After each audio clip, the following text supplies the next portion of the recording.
Good afternoon, ladies and gentlemen.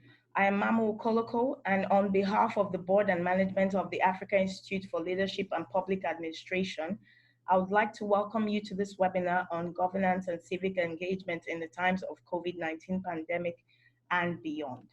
The Africa Institute for Leadership and Public Administration is a professional training institution whose mission is to provide skill enhancements to managers, policymakers, and leaders in techniques of performance management in business, public service, government, and other organizational platforms within the context of African societies.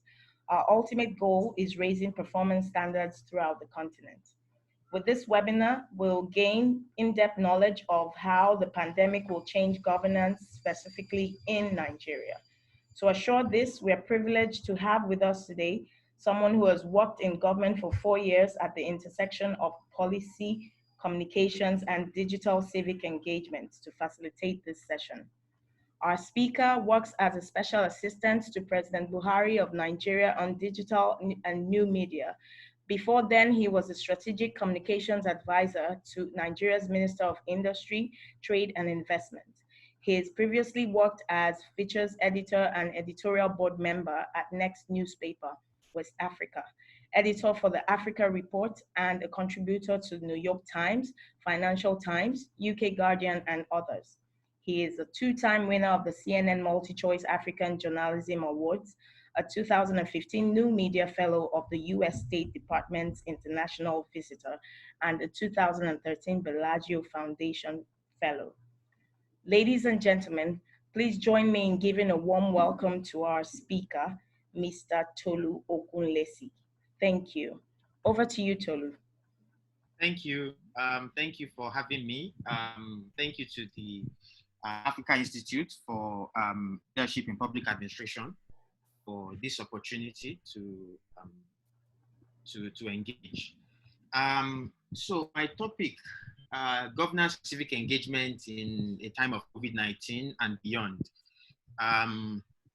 It will explore a couple of things that issues that have to do with the work that I do, but that have also captured my imagination in the last couple of months. The obvious starting point, of course, for me is what I call, the concept of a new normal. And we hear that everywhere, that COVID-19 has come to change the world as we know it.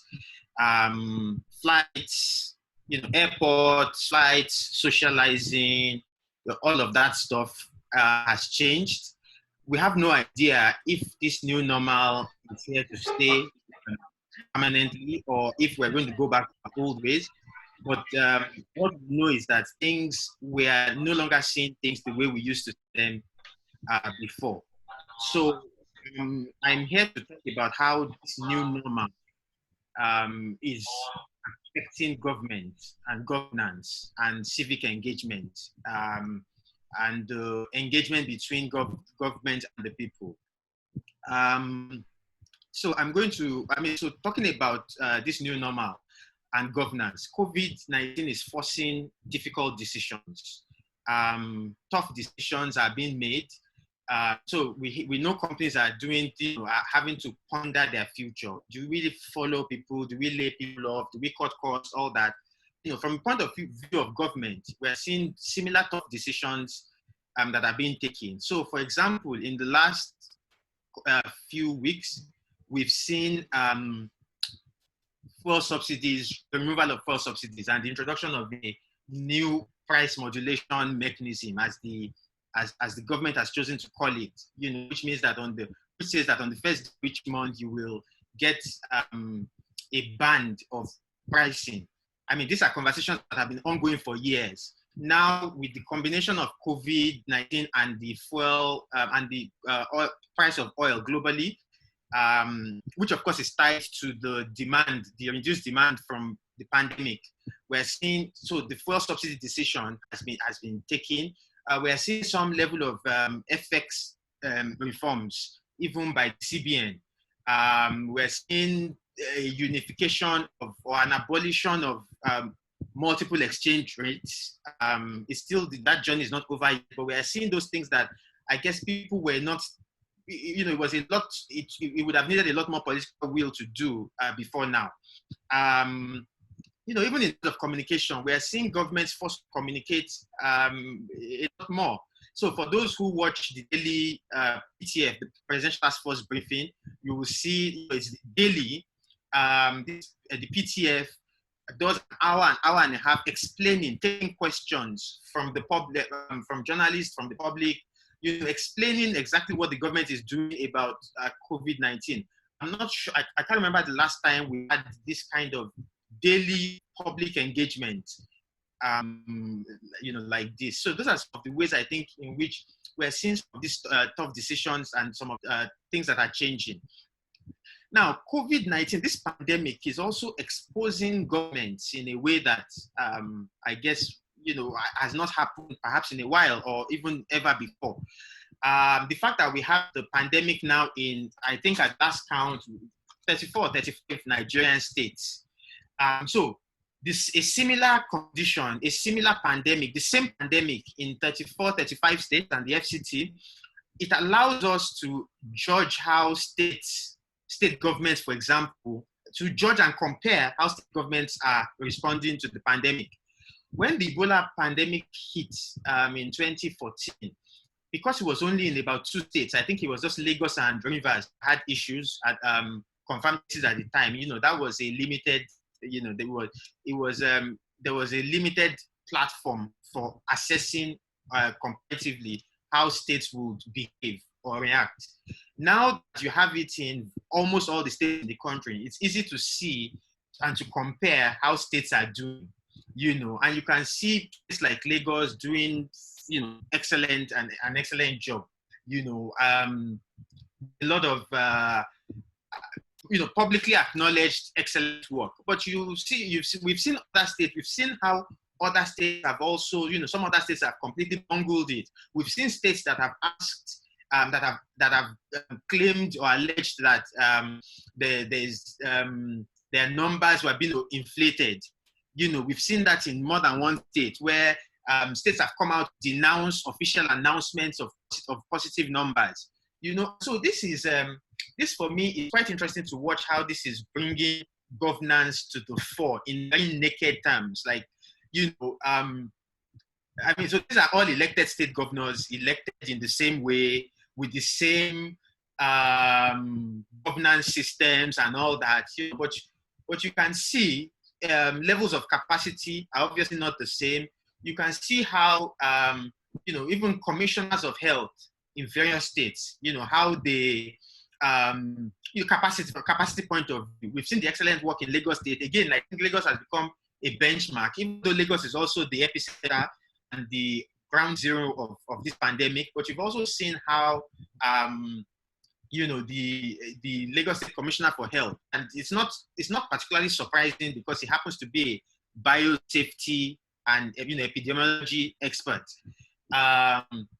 But you've seen other states where, in one particular state, there was, the summary of it was that there was a complete collapse of the state response to COVID-19. So you have the state task force, about 4 people on the state task force were infected by COVID-19. You had the main lab in the state where the lab personnel were infected with COVID-19, a complete collapse, that necessitated an intervention from the federal government. So, so we've seen it, there's a template. COVID-19 allows us a template to assess states, to compare states. How are various states handling this? And I think that the league table of state performance is quite clear. Obviously, apart from the league table of infected persons and the data that comes from the NCDC.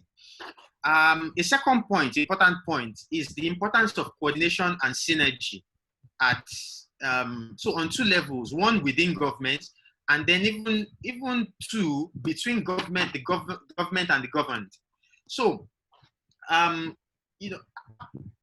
4 years in government, which is probably not a lot, by many standards, I've come to learn that an important part of governance is coordination.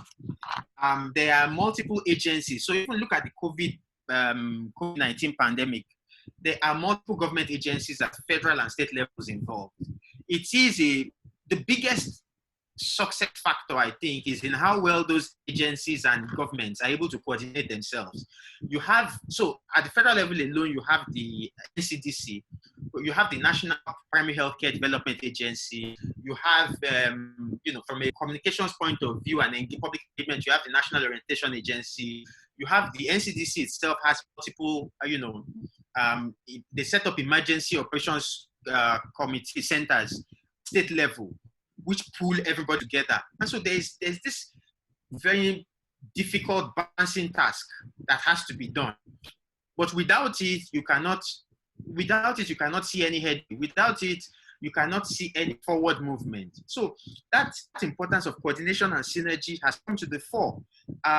Keep multiple parties on the same page, carrying people along, making sure that government is not working at cross purposes, making sure that you do not, so for example, the Control of Infectious Diseases Bill, which has caused quite a bit of uproar in public. It was interesting to hear the DG of NCDC say that he heard about the bill just at the same time many of us heard in public on social media. So these are, I guess, some of the challenges at a time like this. People typically mean well, but it's not well-meaning. It's not enough to be well-intentioned or well-meaning. You've got to make sure that information, people are on the same page, nobody is working across purposes, and very importantly, you have to make sure there's no duplication of effort and of activity. I think this is where the PTF, Presidential Task Force, comes in, which the president set up on the 9th of March. One of the big tasks of the PTF is to even coordinate, even in terms of donor support, in terms of donations, to make sure that people are not donating an excess of the same thing while neglecting other things. So making sure that we are not, people, all the donors, you don't want a situation where all your donors are giving ventilators and nobody is donating, say, other much needed supplies. Even with the ventilators, people forget that ventilators do not operate by themselves, need specialists. So if you can't be getting 1,000 ventilators without making sure that the states at which the ventilators will be utilized have the capacity. So you have to be doing a need assessment. That's a lot of coordination work. Okay, look, this states, why do you need 20? You want 20 ventilators, you don't have 20 ICU specialists. How do we then, is there any state that has a surfeit of ICU specialists that we can send to another state? All of that coordination, I think, is super important. And this pandemic is also, again, bringing to the fore just how important coordination in government can be. The third point that I think that I would like to touch on is what I call decentralization of government, which is super important. It's about a shift in the balance of power between federal governments on the one hand and states and local governments on the other hand. A few weeks ago, I asked a question on Twitter about asking people to name their local government chairpersons. I mean, as you would expect, most people have no idea who their local government chairpersons are. Most people have no idea who their councillors are. We typically will know our governors. Because of COVID-19, we may now know our health commissioners. But our local government chairpersons, our councillors for health, for education, all that completely off the radar. And you ask yourself, in a system that was designed to work with 3 legs, I think there's a Yoruba saying about a 3-legged pot or something that does not, that will not spill the soup. Those big party jollof pots. Now, so in a system that was designed to work that way, imagine how dysfunctional it will be without one of the legs. And that's the situation that we've seen now, where there's the local government, as far as I'm concerned, is almost completely absent in the scheme of things. And why does that matter? It matters a lot because all over the world, people tend to have more engagement and contact with their local governments than any other tier of government. By nature, the local government is the closest of government to people.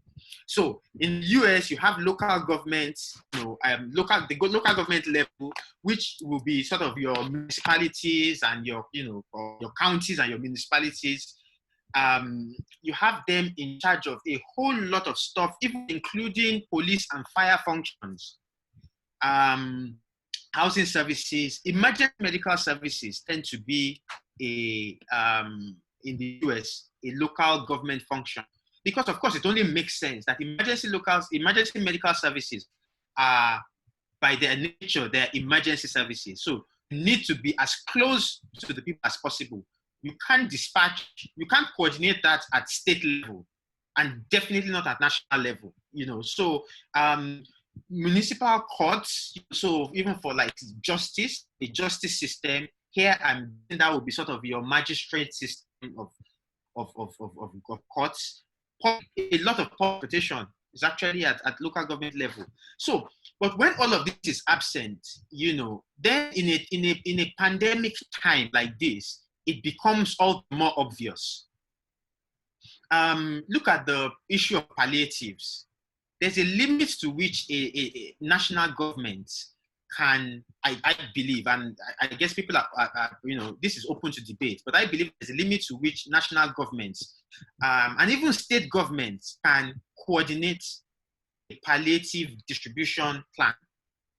You have to do this at the level of local government for it to be most efficient. Because local governments will tend, as being the ones closest to the people, they know the people, they know where the people are, they have a sense of most vulnerable populations and areas in the district or the government, So it only makes sense that you want to do your palliative distribution, focusing on local governments, for example. But we don't have, as I said, it's an absent system of governance as far as I'm concerned in Nigeria. Even for policing, for security. A few weeks ago, we had the security issues in Lagos, where there were all the narratives about cults and gangs, the 1 million boys invading communities and all that. The immediate form of response that I saw was local level vigilantes who came out, communities who constituted themselves into vigilante police forces that defended their communities. Now, obviously, that had to happen because of a dysfunction at that level of policing. So if we had, as you would in other parts of the world where there is very local levels of policing, of community policing, then we wouldn't, you wouldn't then have all of the appeals to the IG to save people in local communities, because there are obvious limits to how well you can do these things. And so that again tells us a lot, that the fact that people had to then resort to self-help at community level also then meant that, at community level, you tend to know who the aggressors are. You tend to know where the weakest links are. You tend to know where the weakest spots are. You tend to know how quickly to contain threats of insecurity. And so it's interesting, just yesterday, Senate issued a statement, which was a push for community policing. Now, the community policing conversation has been going on for years. There were big summits in Abuja 2 years ago, in 2018, organized by, there was at least one that was chaired by the vice president on the community policing strategy for Nigeria. This conversation has been going on for a long time. Even the Senate conversation about security and community policing didn't start now. It started much earlier at the beginning of the year. But it feels this is the perfect time for us to move these things from talk to action. This is the perfect time for action, for implementation.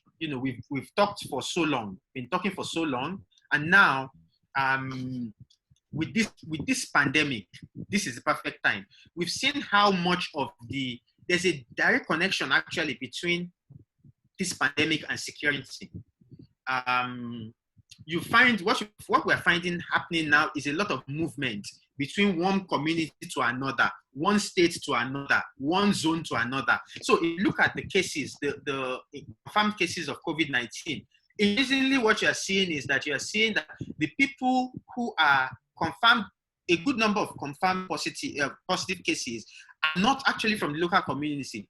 There's the woman who is leaving Lagos to go and have a baby in Ekiti. There's a woman, there's the person who is leaving Sokoto to go down to Oyo or to Oshun.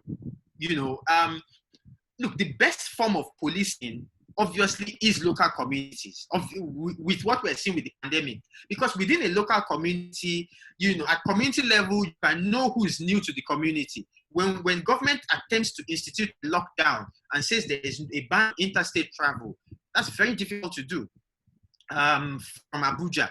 But at state level, at community level, then you can say, oh, look, a community can tell that, look, this woman has just come into this community. Where is she coming from? How did she get in here? So that for me is how issues of community governance, community level governance, local government, that's how important it has become. If you look at the Senate statement, they're advocating for security committees at zonal level, an expansion of the State Security Council. But very interestingly, they're also focusing on local, they're talking about wards and local government security councils, So I hope that these conversations are here, not just today, but to move to action. The same thing we've seen with the fuel subsidies and all that. I'm hoping that we move to action at this point. So back to my point about decentralization, I think that this is the time for conversation and for action about moving. How do we get more power into the hands of local governments? Some of that effort has started actually, but there has to be constitutional amendments, because the Constitution vests financial power of local governments in something that's called a state local government joint allocation joint account, which means that the states are at the mercy of the local government are at the mercy of the states. The money goes into a joint account, and then the states then share the money, to local government. So there is, I know there's a plan for a constitutional amendment that puts that allows local governments to get their monies directly, takes them out of the pocket, if to put it that way, of states. A few days ago, there was some news circulating about a certain state that had compelled local governments to donate, I think it was 50 million each for a COVID response. And obviously, these are the kind of liberties that state governors take with local government allocations, which then means that at the end of the day, local government allocations end up only doing one thing, paying personnel wages. There's no money to do any other thing. There's no money for development. There's no money for healthcare. There's no money for education. There's no money for anything. So we've got to look at, how those things have to change. And if the pandemic does not change them, I doubt that anything else will change them. And then my fourth point is about identity management. So talking about how the COVID-19 pandemic is changing governance and the relationship between government and the governed. Identity management. How do I mean? The issues we've had with the census in Nigeria. The last census is decade old, completely out of date. We have not managed since then to summon the energy and the will and the capacity and the competence to do another census. The issues with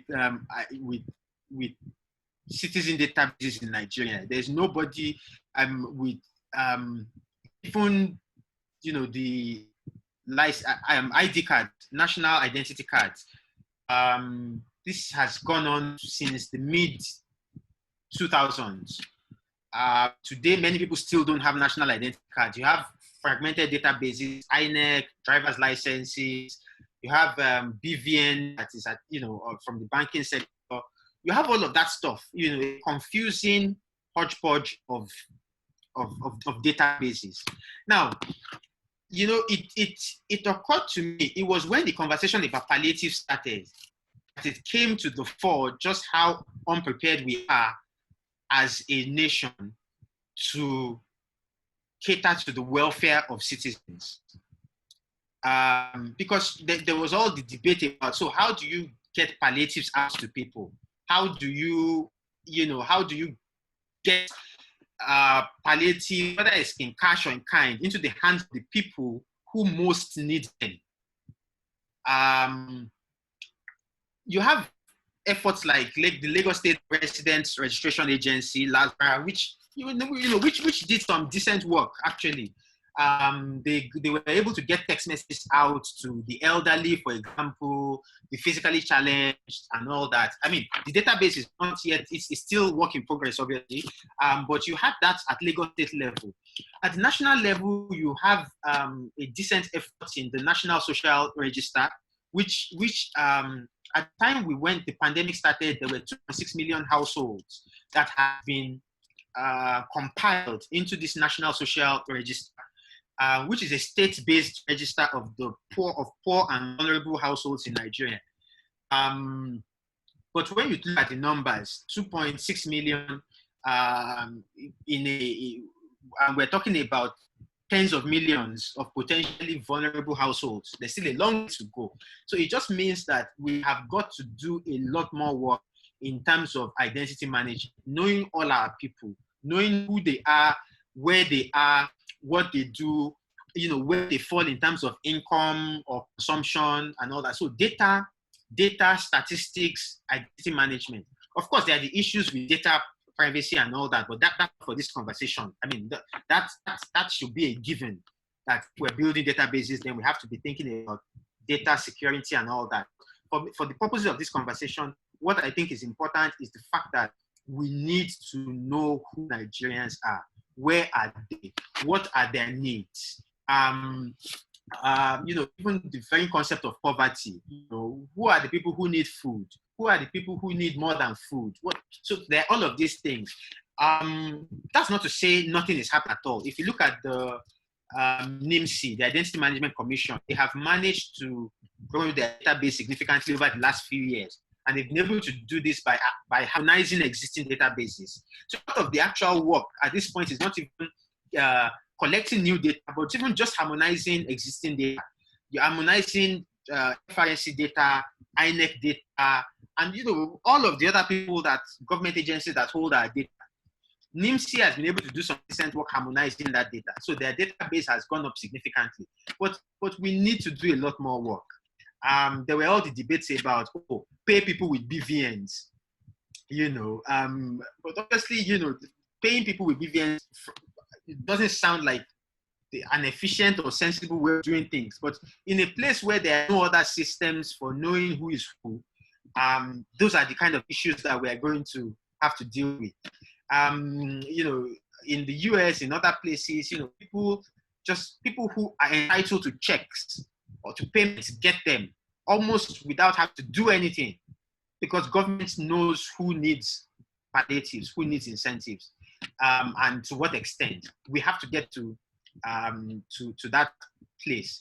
The Lagos governor was speaking, one of his speeches last week, I think, said something about this as well, about how the importance of data and just how important it is to know people and where they are.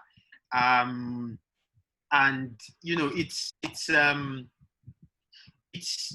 if you take even the example, and as an aside of sorts, of even vehicle management databases, it's just now that Nigeria is attempting to work on a national database of cars or vehicles.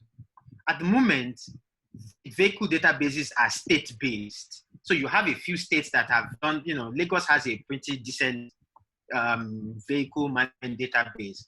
But guess what happens? Once you take a car out of Lagos, it's gone dark, it's invisible. So if I steal a car in Lagos and by the time I get to Sokoto or Kogi or anywhere, that's it.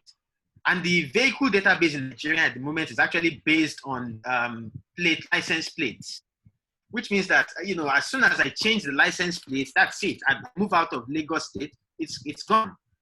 That is such a dysfunctional system. Obviously, it's only now that there's an attempt to build a national database which uses the VIN, the vehicle identification number, which is the only, as far as I know, global unique identity cars have.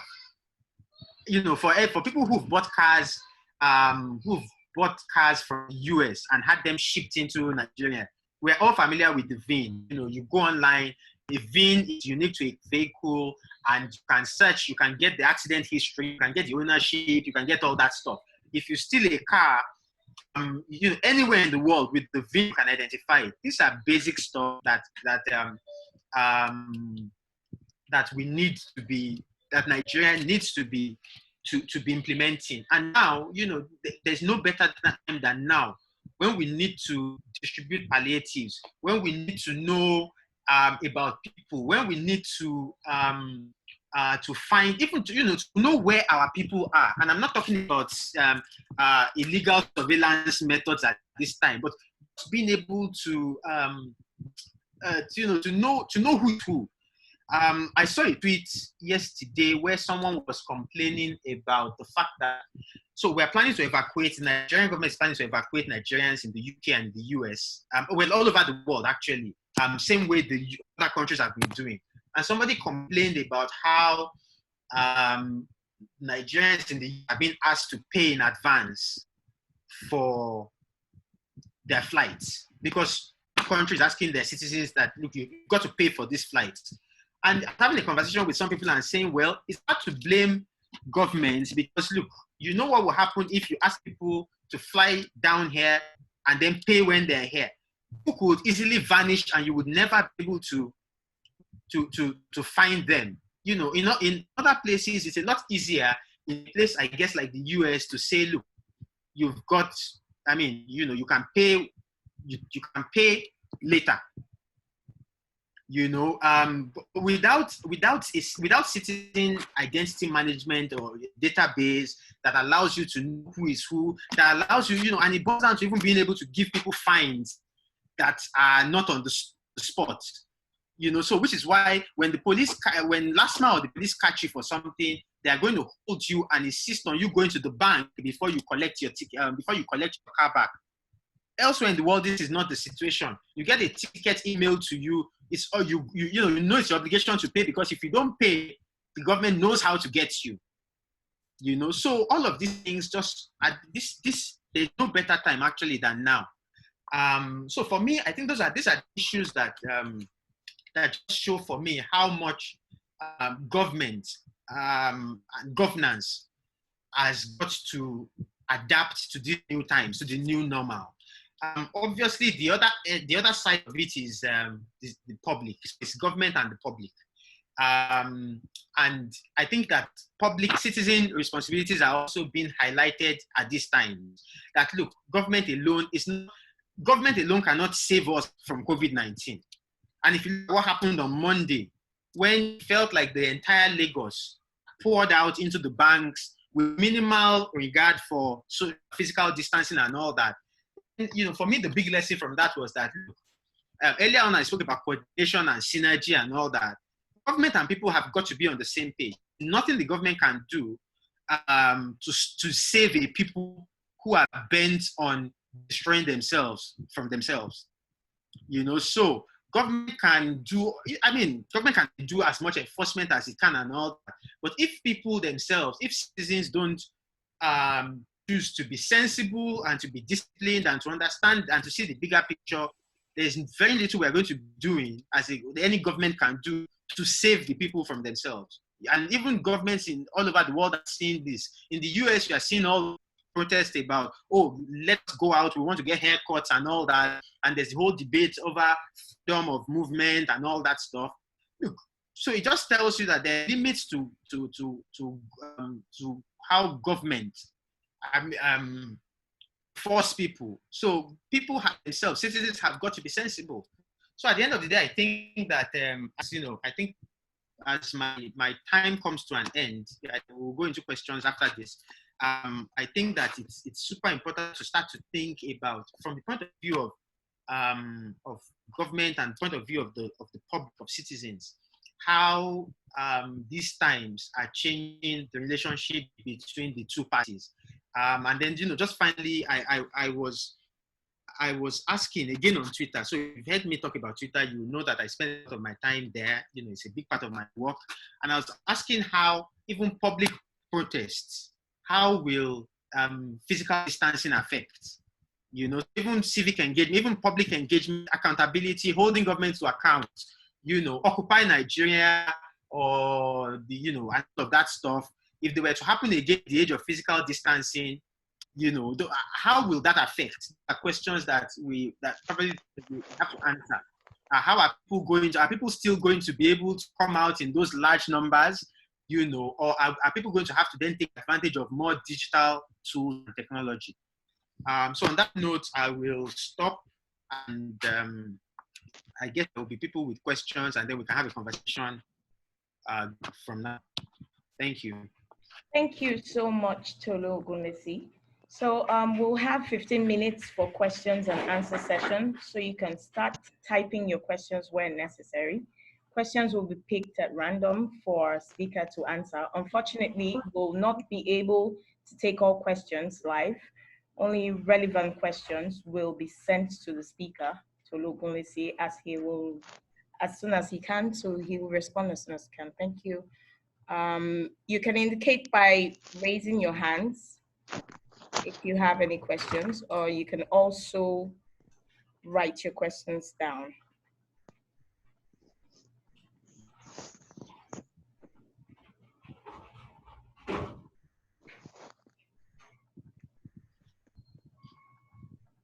Anybody with a question, kindly let me know.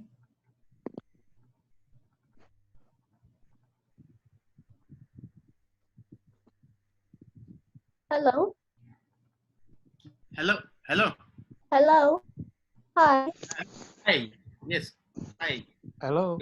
I have a question, please. Yeah, please go ahead. Thank you. I'd like to ask, how do you feel my name is Fatima Abubakar. Yeah. I'd like to ask, how do you think the social media influencers, I know you spend a lot of your time on Twitter, how are they impacting on your work, you know, as a government representative? You know, how do you engage with social media influencers with large number of followings, you know, who are impacting on these messages on coronavirus? What is your take on, like, what they just, I'd like you to share how they influence your work, what you do. Are they making your work easier or difficult? Thank you. I don't know. Do I take a few questions or do I answer one by one? Answer one by one. Yes. Okay, one by one. Okay. Yeah. Well, so that's a good question about social media and social media influencers and all that. You know, so anybody, I mean, obviously, if we're having this conversation 20 years ago, this question would not even have come. You know, we'll be talking about influencers in other fields. We'll be talking about influencers on TV. So influencers on TV, radio, and all that. Now we're talking about media influencers. You know, people with huge followings, and then they don't even always have to have large followings. They just sometimes, I mean, this is the age of the micro influencer, where a person doesn't have to have a large following to be of influence. In fact, sometimes actually, a person doesn't even have to have any following because of the way social media works and the conditions and amplification and virality and all that. You know, everybody is potentially an influencer. And we've seen a lot of that happen where, you know, and you can see this at work, especially when it comes to like fake news. So we've all heard these voice notes by people purporting to be, so, you know, someone who says, oh, he's a Nigerian doctor who worked with the WHO for years, and, you know, and talking essentially what is like absolute nonsense, you know, alarming, sensational stuff. And, you know, this is somebody nobody knows. And you didn't need an influencer to get to share that. But within a few hours, it's all over WhatsApp. Everybody is listening to it and passing it on and all, you know, and it's a lot of, so when the messages are misleading, it does a lot of, it's a huge problem, but not just for government. You know, people sometimes think that, oh, fake news, oh, it's about government, or that, you know, it's government's job, or the government is the one affected, or anything like that. But it's ultimately we're all victims. If you look at the fact that in 2014, more people died from taking salt. saltwater, portions, saltwater baths, and all that. More people died from saltwater than from the Ebola itself. That's how that's the impact of influence. It's technology mediated influence. So when you have influencers, who then are putting out information that is not verified, that is false, who are just out for sensationalism, for who do this for clout, what I call clout. People want more followers and will say these things and basically just say and move on. Then it does a huge disservice, not even just to NCDC or government, but to all of us, because it influences behavior in ways that are not helpful. It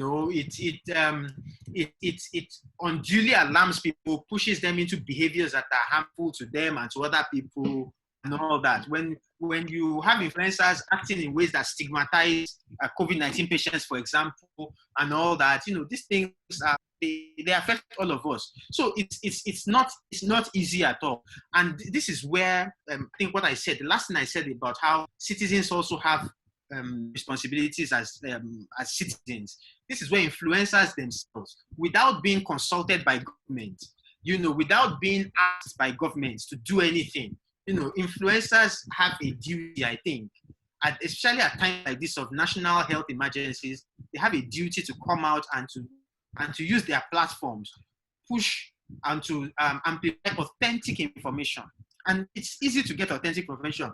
Go to the NCDC website, go to the NCD Twitter handles, go to the PTF website, go to WHO. All that information is out there for people to use. So for me, influencers, and who can be anybody, have a huge impact on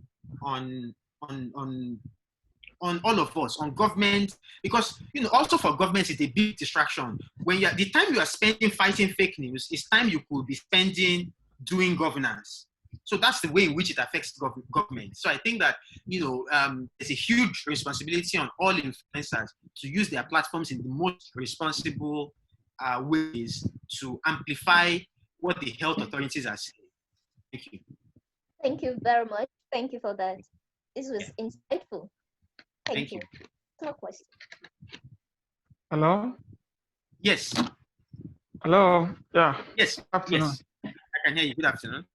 Yeah. My question is that how will the federal government bridge the gap in between them and the states? Like, for example, the two states that are yet to record any cases. Yeah. We have been hearing reports like they are suppressing the test, like they don't want to test and all that. Then because if we are not keeping tabs on them, it still spiral out of control at the end and affects everyone, rather than just giving them to do their own thing because we are in federation and all that. Thank you. Yeah. Okay. Thank you.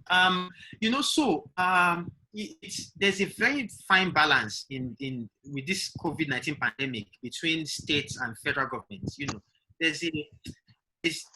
It's almost difficult to have it. You can't do a clear division of. It's a joint effort. But as I always argue and insist, implementation is in the hands of state governments. In state governments, even when the federal government issues guidelines or directives or anything, implementation is in the hands of the states. Where the federal government comes in is largely in terms of a support function. So NCDC is a small agency. I don't think people realize how small NCDC is. NCDC is not your large government agency that has offices everywhere and all that. It's a small support agency. So as soon as there's a confirmed case in a state, NCDC helps set up something called an EOC, Emergency Operations Center, which is staffed largely by state government personnel, Ministry of Health, the state epidemiologists and all that, but NCDC gives a lot of technical support. NCDC, they have a lot of the institutional memory. They have a lot of the technical capacity.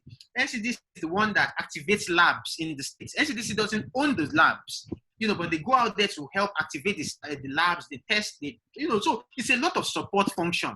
But you can only help people who want to be helped. So if there's pushback or if there's distrust at state government level, then you are going to have issues. If you find state governments accusing NCDC of, falsely accusing NCDC either of paying or attempting to pay people to inflate numbers or of suppressing numbers, it obviously does not make those arguments, those claims and allegations. First, they are often baseless. There's no basis for them. Second, there are lines of engagement and coordination between states and federal governments that should not involve in a national emergency this kind of baseless claim. There's a National Economic Council that brings the two tiers together, chaired by the VP. There's the Presidential Task Force that does a lot of coordination between governors and the federal government. So there are all of these levels of support, but at the end of the day, the main bulk of work lies with the states. And that's why, when I talked about how, if you compare states, a state like Lagos is not making, states like Lagos and Ogun they're not out there, complaining about being undermined or anything, because they know that the work is largely theirs and that it's their job to tap into the support from the national level. And when both governments work together, then you can see a lot of progress. But otherwise, if states choose to take on militant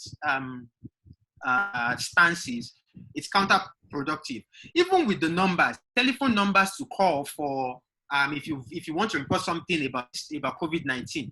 Look, each state has an emergency helpline. And NCDC has been putting out a message that, look, if you have any issues, call your state. In the early days of the pandemic, before the states built their capacity, NCDC was the one that had the call center. And the message was, call the NCDC helpline. Today, the message is, no, don't call the NCDC helpline unless you are not getting any help or response from your state. Call your state helpline. So if you go to the NCDC website, you'll find the helpline for each state. Call them. Because if you call the NCDC helpline in Abuja, you're still ultimately going to have to pass it on to the states to mobilize the response. So for me, people need to understand the nuances. That, look, your state governor, ask your governor, put a lot more attention on your governor, because that is the first line of response. And what should come from the central government is support, technical support, financial support, capacity building, and all that. Thank you. All right. Okay, we're going to take just one more question, and we'll have Mr. Andrew Nevin come in for a closing remark. So I'm just going to take one from the chat, which says, what are the most practical and feasible initiatives that will aid and sustain and grow together approach we have started with social distancing? That's from Michael Okaoma. What are the most practical and feasible initiatives that will aid, sustain, and grow the together approach we have started with this social distancing? Well, so if I understand that question well, so if you've noticed, government has started to stop, call it physical distancing, because we're not socially distant, because of technology. We're able to have this conversation because of technology. So obviously, the message is actually about physical distancing, maintaining that 2 meter apart distancing when you're in public. That whole, we have to rethink how we do parties, socializing, clubbing, market spaces, all public spaces, public transport, all that. But these are not natural human behaviors. So it's probably going to, at this point, I don't even know if, I don't know what post-COVID holds in terms of physical distancing. I wonder if, 2 months down the line, are we going to go back to handshakes and hugs? Or are handshakes dead ever? Is the nature of night clubbing, for example, are we still going to have dozens of people gathered in sweaty, small spaces, dancing and all that, or has that changed forever? Are we going to forget? I don't know for sure yet, because you also see a lot of people saying, oh, look, the first thing I'm going to do when I come out of this lockdown is this or that. So it's difficult to, but I think that what we all need to do is to just keep reminding ourselves that these are new times, these are changed times. Culture has to bow to necessity, So if I got the question quite well, I hope I was able to answer it. But I think that's what I would say about the whole concept of physical distancing. That we've all discussed, we all have to keep reminding ourselves of what it is and consciously reminding ourselves that look, we need to do it. And while maintaining physical distancing, we should keep in mind that we should not be socially distant from one another using technology tools. Thank you. All right, thank you, Tolu. So over to you, Andrew Nevin. Thank you so much. This is Andrew Nevin. I am one of the founding directors of the Africa Institute for Leadership and Public Administration. Tolu, on behalf of the AIPA, we'd like to thank you so much for this incredible session today. I think a couple of points that really struck me today when we were discussing was you spent a lot of time talking about the need to take advantage of the crisis. I hate to put it that way, but take advantage of this crisis so that the relationship between local, state, and the federal government in Nigeria is optimal. And I think that's a critical thing. I mean, you made the point very clear that there are certain things the federal government cannot do. For example, the putting out of a palliatives has to happen in a local area. So I think it's going to be very interesting for the nation to see how this issue evolves as we come out of the COVID-19 crisis, and whether there's some kind of, I hesitate to use the word restructuring because of its connotations, rethink of the relationship between different parts of the levels of the government. I also think it's very interesting to think through this crisis about the social contract between the people and the government. Obviously, there are many challenges in Nigeria. We don't have the resources to combat COVID-19 issues, medical issues, or economic issues like some of the other countries around the world. But there's certainly been efforts by the government, by the private sector, by the NGOs, by individuals to get us through this crisis. The most urgent part of which is to make sure everyone in Nigeria has access to food, as we've had tens of millions of people lose their daily wage in the informal economy. I think it's also interesting to think you touched on kind of some of the restructuring aspect to it. I think it's interesting to realize that from an economic perspective, there's already been a lot of restructuring happening. Things that have been discussed for years by the private sector have happened in the space of a few weeks. So just some examples of this: the fuel subsidy has gone, the currency is being devalued. There's really no choice. It also narrowed between the different rates out there. More talk of unification of the exchange rate. The electricity tariff, there's discussion of moving to a market-based tariff. And of course, Governor El-Rufai is chairing that committee, and I think we'll see some bold action from that. There was also, people saw the news 2 days ago, the president agreed to the report that was done in 2013 on restructuring NDA. So in the space of 4 or 5 weeks as a result of this crisis, we've already had major restructuring moves, some of the easier moves, I think people would say. But it makes us wonder how much more change, restructuring, in a sense, is going to be forced onto the government at the federal level and at the state level. Those of you who saw the Minister of State Minister of State for Finance, Minister of State for Finance, Budget and Planning. I mean, we're now looking at a contraction, for example, of oil revenue by 90% in the budget, benchmark price of $20, which effectively means that the federal government is going to have to make some hard decisions. I think Tolu's done a very good job this afternoon of bringing all those issues out for us and things to think about. I would just close in saying, I think all of us have a responsibility at this critical time to do whatever we can to help Nigeria and to help Nigeria through the COVID crisis. As I said, the most urgent issue, very, very short term, is to make sure everyone in Nigeria is getting access to food. And I know individuals, everyone on this call, as NGOs, as churches, as mosques, as private actors, as the federal government, as state governments, have all been playing their part. So on behalf of the Africa Institute for Leadership in Public Administration, Kolo, I'd like to thank you. Memo, I would like to thank Memo. Memo, we're all learning with this new way of working.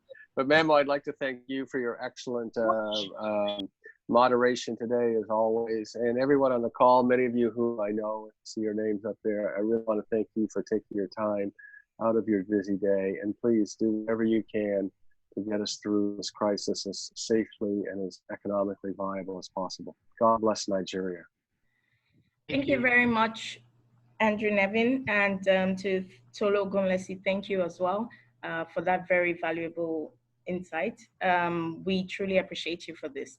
Ladies and gentlemen, don't forget to practice proper hygiene by washing your hands, social distancing, and stay safe for yourself and for those who love you.